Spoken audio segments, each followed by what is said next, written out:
What is up, gamers? M107 here, and let's talk about the current situation of Forza Horizon.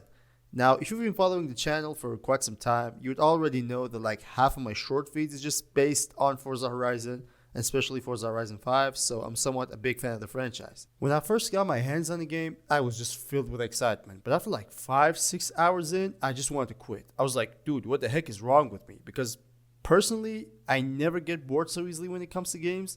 But then I just realized that there's a whole lot of people complaining about the game and how repetitive and boring it is and stuff like that. And being absolutely honest here, I only play Forza Horizon 5 for content nowadays. I mean, there's nothing for me to just go and have fun with anymore. That's how things are right now. And it just motivated me to come over and talk about this, and we might actually come up with some ideas, you know? So Forza Horizon is one of the best, if not the best, simcade game out there. And for those of you who might not know what a simcade is, it's a combination of simulation and arcade with a balance between them. So ease of control of arcades and some technical realism of simulators. When you have an arcade racing game, let's say Need for Speed Heat or the new title Unbound, it's so easier to keep people entertained. I mean, you've got street racing, you're getting chased by the cops, constantly trying to outrun them, go back to a safe house and keep what you've got, right? On the other hand, realism does not play a role, and if it does, it's minor. Nobody even cares about it. I mean, they put in everything that's humanly impossible, and people still enjoy it. Not to mention those anime effects on Need for Speed Unbound, which I absolutely hate. I mean, come on, man. Seriously? So when realism doesn't get in the way, developers got a quite easier job fighting boredom. For a game like Forza Horizon, it's a different story. You can't just throw everything that comes to mind. And the problem is, nothing actually comes to their minds. It's the same thing every year. I mean, they first changed the festival location, Australia, UK, and now Mexico. I don't know. They add some new cars, which is also thanks to Lamborghini and Ferrari. They improve the graphics, and that's it.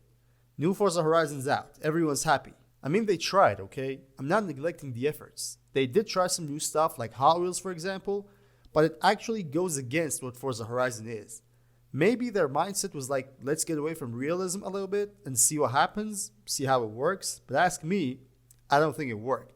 People have spent hundreds of hours playing previous Forza games, and then when the new one is finally out, it's the same thing.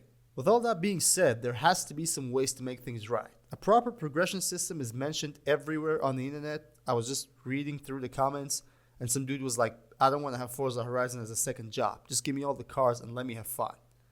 Well, Peter, not everyone thinks that way. The lack of pleasure for completing a level and unlocking a new better car or an upgrade, in my opinion, is the driving force for people who just start playing the game. All you basically do is just winning races, earning money, and buying cars. And yes, I understand that there are fans out there who don't have a problem with this, but I guess making that change towards a proper progression system is definitely going to be beneficial. There was a discussion in Forza Forum and someone made a point that I couldn't agree with more, and it was a polished ranked player versus player mode where winning actually matters, just a better version of Forza Horizon 4, or even a ranked clan versus clan. You know, getting together with friends in events and races to actually gain higher ranks feels great. This is just another way of making Forza more purposeful and making communities more active. I've heard people complaining about how dead the environment feels like compared to Forza Horizon 4. I believe UK genuinely felt more alive simply because of more urban roads and even more vegetation, and the fact that they have a very rich history when it comes to cars made those story missions more relatable. Now on the flip side, Mexico is more like desert and sand with less vegetation, meaning there will be plenty of empty land covered in nothing, not even a big city like Forza Horizon 4, so it makes sense if they find it less attractive, and I truly understand this. And yes, you've probably seen this one coming, car sounds. Now, if you're watching this video, you're definitely not a stranger to this topic. It's always been there. Always. But it looks like they're finally taking some actions to improve this aspect, so bear with me for a second. I was reading news on PC Gamer and saw this. Forza Motorsport promises ray trace reflections, fully procedural clouds, and loads of other technical doodads. Now, Forza's always great when it comes to graphics and quality, and as you know, because it's 2023 and nobody's hyped for Cyberpunk 2077 anymore, ray tracing is just a waste of performance, but this one caught my eye. The car parts you choose alter your car's sound, and we have to expect some improvements on tire and suspension audio as well. Although the news is regarding Forza Motorsport, the fact that they're finally addressing the issue is just better than nothing. I hope it works in the way they want, so hopefully they can import that to Horizon as soon as possible. Being able to switch between day and night in solo mode has been desired so much that I don't understand why they're not considering it. It's simple yet very much needed, and it's not rocket science. It's not changing the fundamentals. It's just a bunch of people wanting to change the time of day as they want. Bro, you could at least give them that. So that's it for the day, guys. Hope you enjoyed it. The main goal I had making this video was to start a discussion down there in the comment section.